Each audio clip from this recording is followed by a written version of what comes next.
Welcome to the podcast summary of Parks and Recreation Season 3.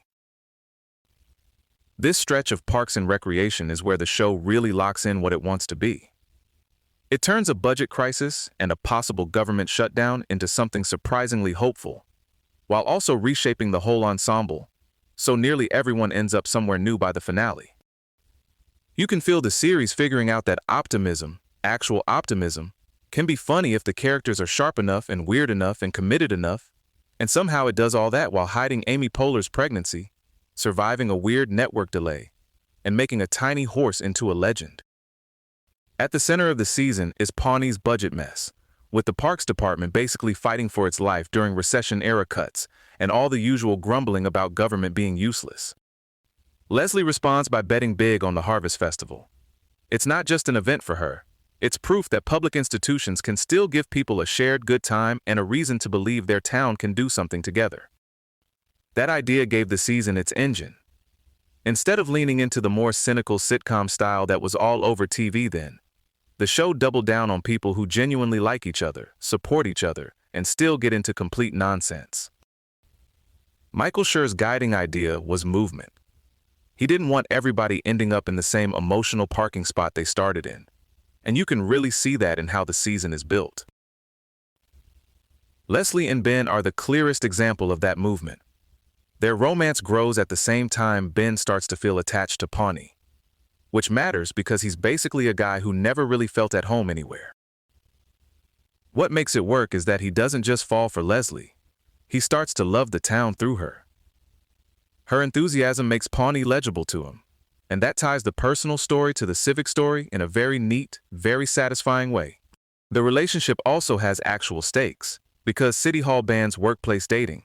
Since these are public officials dealing with taxpayer money and ethics rules, the show treats that complication as more than a cheap obstacle. The season is also bolder about letting everyone else change. Andy and April get married after barely dating, which could have been played as a stunt, but the logic is pretty simple. Of course, these two impulsive little chaos agents would do that. It's a fun rejection of the usual TV romance treadmill, where people spend years miscommunicating while side characters fake love them from a distance. Here, the show just says, no, these two weirdos would absolutely wake up and get married. Tom quits the Parks Department to chase Entertainment 720, and Anne moves into a public relations job at City Hall. By the finale, several characters have actively chosen new professional identities instead of just hanging around the same desk for another year. A huge reason the season feels bigger is that Adam Scott and Rob Lowe stop feeling like guest star visitors and become part of the furniture in the best possible way. Lowe was even expected to leave originally, then ended up signing on longer.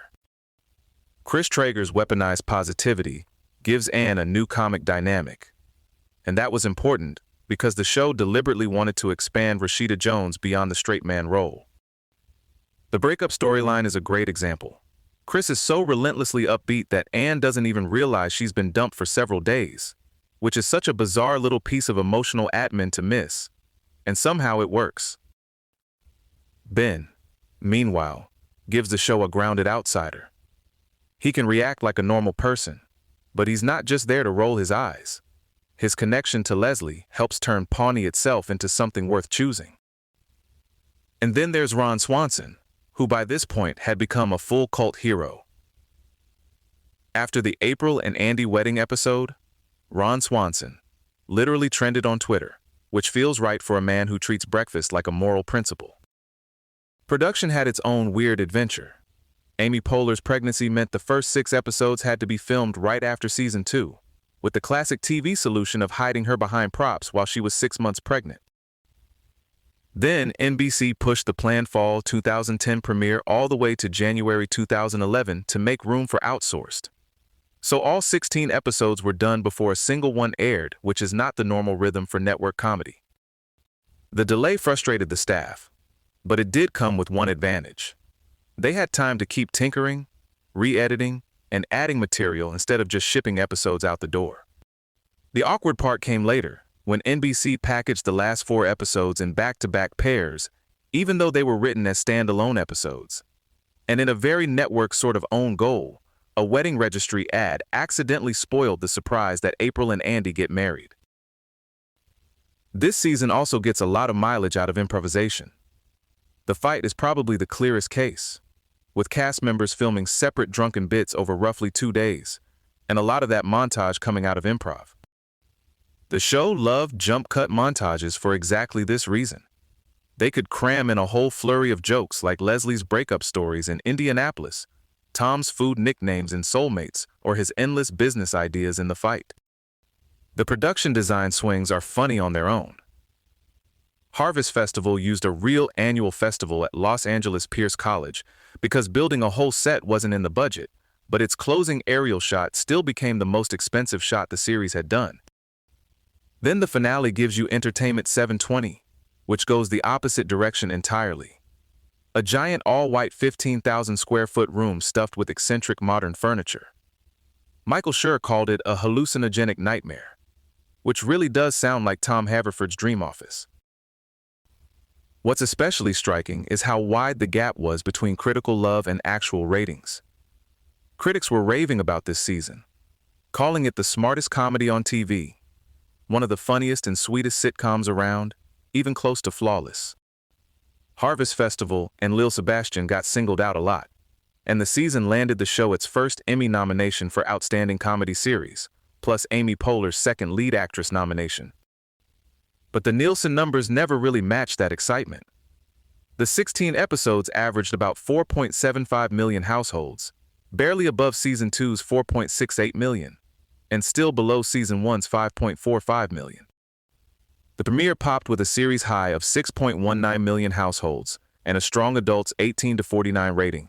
But by Harvest Festival, it had dropped to 4.08 million, and Lil Sebastian finished at 3.72 million.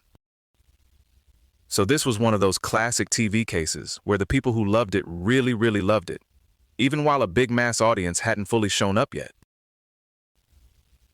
Season 3 feels like the moment Parks and Recreation stopped searching and started arriving. It kept the weirdness, kept the warmth, and figured out that watching good-hearted people try hard can be every bit as funny as watching them fail. And honestly, any season that can make municipal budgeting, workplace ethics, and a miniature horse all feel equally important is doing something pretty special. This episode was generated by Podkey. Create your own at podkey.fm.